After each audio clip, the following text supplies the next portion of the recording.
Welcome to Blueprints for Brilliance Coaching Insights, a podcast by coaches for coaches. Our guests share their hard-won wisdom to help you grow your coaching business and create a life of success. So get ready to unlock the blueprints to your success. Welcome, everyone, to a new podcast episode. We're thrilled to have you here today with us. And with us, we have a special guest. Her name is Linda Lederman, not that Letterman. She's not related to him. But she's amazing, and her company is called Balaboosta's Secret, and she is a kitchen confidence coach. I love that. Tell us a little bit about that. Sure. So I'm a lawyer by profession, and I had my kids late in life. And when my kids were little, they would have friends sleep over. We'd have dinner. I wasn't always the mom who wanted to do takeout pizza. I actually would make dinner. And the kids at the dinner table would be saying things like, "My mom doesn't cook like this. We don't have fun at the dinner table. Could you teach her how to do it?" So Wow. out of the mouth of babes, a transition in my profession was born. And I just want to back up 1 second and tell you it's Balaboosta's Secret, but I want to tell you what that means. So a Balaboosta is a woman who makes a fine home. Now, my fine home is the anti-Martha Stewart home. It's a place you want to come to put your feet up, relax. You know you're going to have good food. You don't have to worry about putting your water glass down without a coaster. You're just going to be comfortable. And it's the place you want to be. And as a mom, I want that for my family, for my friends. I want my kids to feel comfortable that they can invite their friends over because it helps me keep an eye on their friends. And I'm also a nice sounding board for their friends if they have an issue that they may not want to go to their parents about, but they can feel comfortable to come to you. So I don't know why anybody wouldn't want to have that wonderful kind of home, but that's the home I'm striving to have everybody make. Wow. How old are your children? So they're not so young anymore. My daughter's a freshman in college and my son is a senior in college. Wow. Awesome. So you've been on this journey for quite a while. On the Balaboosta journey for a while, I was on my legal journey for much longer. Got it. Got it. So tell us a little bit about, what do you do as a kitchen coach? How do you help people? Like what does that look like? And yeah, maybe share some stories about some of the people you've worked with. Absolutely. So there's all kinds of people that I work with. Sometimes I work with women who love to cook, but don't have the time to cook, or they love to cook, but they're sick and tired of making the same 5 recipes week after week after week. I work with women who don't really have the cooking skills, but wish they had them. I work with women who feel guilty and completely overwhelmed when they hear "What's for dinner, mom?" And so we work through that. I've worked with families where we co-cook with the kids because they want their kids to learn the skills so they can provide themselves in the long run. I mean, it's a necessary skill. Everybody's got to eat. You might as well learn how to do it well, deliciously, and fun. I do co-cooking classes virtually or in person. So if you don't live in my neighborhood, I can still reach out to you. I've worked with a woman whose husband was a chef, and she felt that he was sabotaging her diet by giving her too much unhealthy fat foods. And so she wanted to learn how to cook for herself. I've worked with people who have had, either for themselves or somebody in their family, severe dietary restrictions or special food preferences.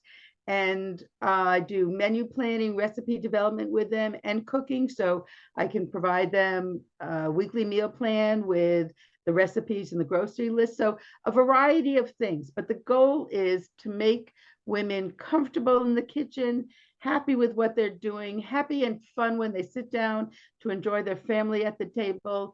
You want to make meals are such an important part of our life that you want to make them memorable and you want to make them enjoyable.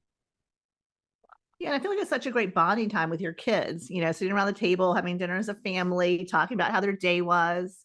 And then, again, I think one of the challenges, even for me, is like you kind of get stuck in a rut of cooking the same thing over and over again. Yep. So it's got to be awesome to have someone help you expand those options that you always go to. Sometimes those options don't require a lot. You can change the seasoning, the way you prepare it. If you know the cookie method and you're comfortable with your cookie method, I can show you how to change up the seasoning so you're eating something totally different. I can teach people how to not have to cook from scratch every night, by batch cooking and then repurposing their leftovers. So you're not eating your Taco Tuesday on Wednesday, Thursday, and Friday, and your family's ready to have a coup. There's so many tips and tricks you can do to cut down your time and maximize your enjoyment. Can you give us an example of one of those? I love that idea of batch cooking, but then making something different out of the leftovers. Absolutely. So let's say, I can give you two examples. Let's say I'm making a chicken tikka masala, which may sound exotic or crazy. Listen, you don't have to do everything from scratch. Trader Joe's has a great, healthy tikka masala sauce. So you could use that if you don't want to do it from scratch. And you're sauteing your ginger, your garlic, your onions, brown your chickens. If you want to make it really fast, do chicken tenders because they're thin and they don't take very long. And then add your tikka masala sauce on it, cover it, 15 minutes total from start to finish. Your dinner's done. You want to add some vegetables, put some spinach in it or kale. It will wilt. It will be delicious. Great. You want to make, let's say, fried rice with it as your side dish. Okay. Make a double batch of the rice. So you're going to have leftovers. And another night of the week, you're going to take that leftover rice and you're going to turn it into fried rice, because the secret of fried rice is you need day-old rice. You're ahead of the game. So you can take that rice, make it into fried rice. And let's say you roasted a chicken one time during the week. Take your leftover chicken, make it on top of the rice. You have now chicken fried rice for a totally different dinner that you have put in very little time to make on another night. Wow, that sounds amazing. That's so funny you said chicken tikka masala, because that's one of my favorites. And my husband does make it from scratch, and he plans like a whole day of it because there are a ton of ingredients and spices, and some of them we have to get them at like a special store that sells, the Indian spices and stuff. So, but my house smells amazing. I bet you it does. And he freezes it, right? He batch cooks and then freezes it. Yeah, he makes a huge batch and freezes it just because it takes so long. So I love your little cheat there. That's very good. Yeah. So you said you had another idea as well. We'd love to hear another one. Another dish that my family loves are spicy Asian meatballs. And this can be made with ground turkey, ground chicken. It can be made with veal. It can be made with beef, whatever you want, any combination of whatever it is. Really, really easy to make. You add your soy sauce, maybe ginger, maybe garlic. We like to put an Asian hot chili paste in it because we like it spicy. And you're just going to make your meatballs. And I make mine on a sheet pan because I don't like the splatter from the pots and pans all over when you make a meatball. Who wants to clean that up at the end of a busy day? Not me. So you put it on a sheet pan, you bake it in the oven. Your meatballs are done in 15 minutes. Again, you're going to maybe make rice with it. And let's say you're going to make bok choy with an oyster sauce on it. Your meal is literally done in 15, 20 minutes from start to finish. Very, very easy. But if I made a lot of meatballs, another day I could take those meatballs and maybe I can put them in a butter leaf wrap with some hoisin sauce. And it's going to taste very, very different. Or I could cut up the meatballs and put them on Asian noodles. So again, I'm not cooking from scratch. I'm tweaking the flavors a little bit, but I'm adding something different and special so it feels fresh on another day. The only thing I would have thought of would have been a meatball sandwich. So clearly I need to expand my mind. Oh, that sounds so good. Yeah. So you talked a little bit about batch cooking. Mm-hmm. So do you also help people, like if they want to pre-cook and chop all their, kids' lunches for the week and their family stuff for the week, and some things can be frozen, and tell me. That's not necessarily batch cooking. That's more meal prepping. Ah, yes. Okay. So what you're really doing is you're doing some of the steps you need to do during the week in advance. So let's say if you were meal plan, and I teach people how to meal plan, and there's not one size fits all. Some people like to do meal planning for the week and they devote time on the weekend to coming up with their menus, doing their grocery shoppings, and boom, boom, boom, they know what they're doing for the rest of the week. Some people like to meal plan by saying, okay, I know I'm going to make these two dishes. I'll figure out how I'm going to repurpose them later in the week. There's so many different ways that I can teach you to go with your lifestyle and your food preferences. But having said that, if during the week, your family loves garlic in everything they make, and That would be my family. No vampires coming near me and my family. But if you like to put garlic in a lot of things, when you're cutting your garlic or chopping your garlic and mincing it or whatever you're doing to it, make a lot. It'll stay fresh for a couple of days. So you're not chopping the garlic every day because you already know you're going to use it. Same with onions. If you like your onions, prep a whole bunch of onions. You can dice one, you can slice one, whatever you want, put them in their own little baggie. So you just take out the baggie, from your refrigerator when you're ready to make that meal. Huge time savers. Yeah, it's funny because I hate to grocery shop. Like, I hate it, which means I do become very creative because I will do anything not to have to go to the store. Mm-hmm. So it is amazing what you can come up with. But I try to go to like Costco once every 2 weeks and then, pop into another store maybe once. But yeah, I think sometimes just deciding not to run to the store. I think a lot of people pop out to the store like every day. But I do think sometimes if you choose not to go to the store so often, it forces you to kind of become creative. One of the things that I work with women on is cooking from your fridge and your pantry. Oh, good. Because like everybody else, you've got ingredients in your pantry that have been sitting there for a long time. And you still open it up and say, I have nothing to cook. So learn to cook with what you have. So one of the things I teach people about their weeknight dinners is, in order to be a confident cook or making it quick and easy, you have to know what you have, you have to know what you need, and you have to know how to use both. And once you know all those steps, you can open up that pantry, you can open up your freezer, you can open up your fridge, and you can say, what the heck can I make with all these leftovers or the broccoli I bought 5 days ago or whatever else you find there. Yeah. So I would love to hear maybe a story or two about, because I bet you really have some funny stories and some interesting experiences that you've had with different clients over the years. Are you open to sharing some of those? I'm going to show you a different kind of experience. So one of the things that I like to do is have fun at the dinner table, because like you said, it's such a family bonding time. It's really, really important. And a lot of people ask me, well, how do I have fun making dinner when I know it's going to be so miserable when I sit down? My kids are picky, we're all rushed. I tell them to put away their phones. They get mad, you name whatever the scenario it is. So one of the things I like to tell them is, if you can think of a creative theme for what you want to do for that meal, and obviously I help them with themes and ideas, but if you're going to look forward to the meal, it makes the prep and the cooking a lot better. So I'll give you an example. So April is National Poetry Month. So I said to my family one day, it's National Poetry Month. I want everybody to come to dinner with a poem. Well, you can imagine that went over like a lead balloon. Nobody thought this was a good idea. So I said, stop thinking so small. A poem can be a song lyric, a nursery rhyme, a TV jingle. You could write your own poem. You can look one up. You're on your phones and the computer all day long. How difficult is it to come in with a poem? But you have to come to dinner with a poem. So, by now they know how to humor me.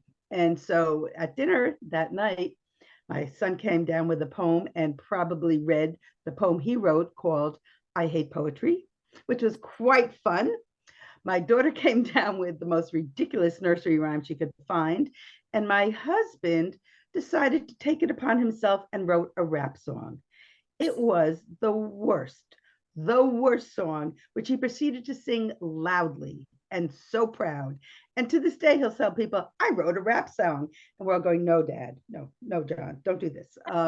But there's things you can do. And I pass these experiences on to the women that I work with, because I really want them to appreciate how much dinner is a holistic experience for everybody. It's not just getting your nutrition in you. Right? Yeah, that's funny. We do that at Thanksgiving. I always have like questions, and sometimes they're pertaining to, the Thanksgiving feast. How fast does a turkey run? What is, random facts about turkeys. How many turkeys are consumed at Thanksgiving every year? But sometimes it's, who's the funniest person in the room? And, and it's really kind of fun. And we pass them around, everybody picks one out, and it's just fun to get the conversation going. And I guess I never think to do that at a regular meal. It's always, no, we just do that at Thanksgiving. You could have a jar or whatever you want to put things in. write all those questions out, put them in the jar, and then when you're at your regular weeknight dinner, you have somebody in your family just pull out the question. Mm-hmm. And they're just random questions. And now instead of you're sitting there and telling your kids, or asking your kids, how was your day? What did you do in school? And they said nothing. And you're just going, oh my God, I pay all this in taxes and they get nothing, So they're there for 8 hours a day and they have nothing. So instead of having those horrible situations, you're already prepared. So, and that's just one example of ways you can make your dinner time fun and your meals engaging for you to want to prepare them. That's lovely. Yeah. Yeah, we did that. We did we wrote notes and put them in a jar of like fun things that we did that year. Oh, nice. And we read them like at the end of the year or the beginning of the next year or something to just remind ourselves of some times that we had fun. Yep. Oh, that's beautiful. That's really nice. By chance, do you ever work with male clients? I know your target audience. I do, actually. I had a gentleman contact me a couple of weeks ago, and he said his wife works out of the house. He works from the house, and he also takes care of their young son, who I believe is 3 years old, learning to eat, making a mess. And he said, I do all the cooking. I know how to cook. I am running out of ideas, and I don't have the time. Help me. And all he wanted was meal plans, recipes, weekly meal plans, recipes, and the grocery list, so he could get in, out, and it would be one less thing he had to think about. So I sent him and I asked about his food preferences. And then after the first week of doing this, he said, do you think you could do things, only recipes my kid can eat with his fingers? Oh my gosh, I love it. So I said, well, it's okay to have some adult food in there, but we worked on that as well. Oh my gosh. Have the adults have food that they can only eat with their fingers. That's right. I like to eat my fingers with just like the rest of them. I read a fabulous book a long time ago called Bringing Up BB, which was about how different French people raise their children around food. So if you haven't read that book, you might really enjoy it. Yeah, Bringing Up BB, it was just fantastic. I think the author was American and maybe her husband was German. Don't quote me on that, but they ended up living in France. And so just because I think it is also fascinating cultural differences around food and how we interact with it and eat. So yeah. I think that's fascinating. Yeah, I wrote a blog post on my website about how one way to make the world better in your own little way is to try different cuisines from different places. Mm-hmm. Because it'll give you a different understanding. And I think that's so important. I could eat Asian food like every night, except for the night I had to have Mexican food. And be perfectly happy. Yeah. There's so many wonderful flavors in the world. And I feel like often we have a very small repertoire of what we use when we're cooking. Yep. So it is nice to expand that and try different things. Yeah, especially with that. Absolutely. I was going to say, especially with that spice rack that, is full and you only use like 2 of them. Yep. Yeah. Well, this has been absolutely amazing and very interesting. So one question is, if you could, and I think you may have already answered it, but if you could give the world one tip to make it a better place, what would it be? Expand your horizons. And dinner doesn't have to be complex to be delicious and wonderful. Awesome. Go easy on yourself and make it a better place. Awesome. And because you're a kitchen coach, which we've never really had on our show, tell us a little bit about how you do work with your clients. Sure. A lot of times we do virtual cooking, virtual classes. So somebody will contact me and they'll say, I don't know how to cook. I need new ideas, whatever their category is. And so we have just a meeting at first, so I know what they're looking for. They know what I can offer. And then people usually work with me for four weeks, 3 months, a package, because you generally don't learn everything one night, one shot, it doesn't work that well. So we figure out what kind of package works for them. And I will send them recipes, and then I'll send them, if they want to do co-cooking with me, I'll send them a bunch of recipes and say, pick 2 for our cooking lesson. And then those are the 2 that we'll do on a virtual cooking class. And then I'm always available for questions, substitutions. A lot of people say, oh, I don't have this. Oh, I don't have that. And that happens a lot of times when I send them the recipe in advance and we start to do our co-cooking and I say, oh, I didn't buy enough chicken, or, oh, I thought I had this in my pantry and I don't. And I say to them, let's see what you have. And so they learn in live, in real time, how to substitute. So they don't have to go to the grocery store multiple times. And they're still going to get a tremendous dish. And it doesn't really matter if it's exactly what the recipe says. The idea is to have a good dish. Wow. And you said you also create meal plans for people and yes, I can do dietary specific meal plans, or I can do just, general meal plans if you're willing to eat, a general diet.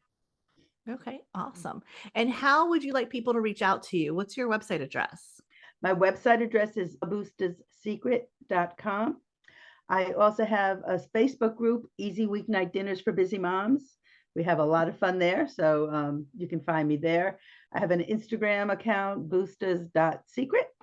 So everything's a secret in one way or another. And awesome. I also have a freebie that I'm offering your audience. And if they sign up for the PDF, it's one pan, one pot recipes, so they don't make a mess when they're cooking their dinners. If they sign up for that, that will put them on my email list. And so they'll get my weekly newsletters.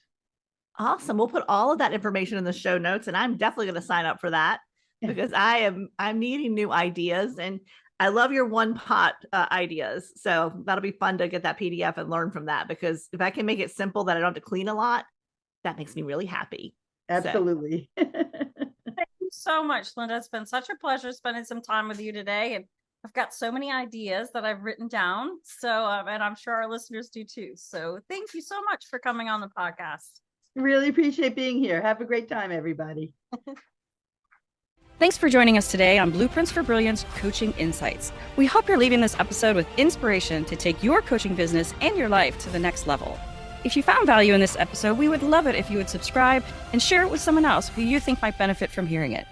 Thanks, and we'll see you in the next episode.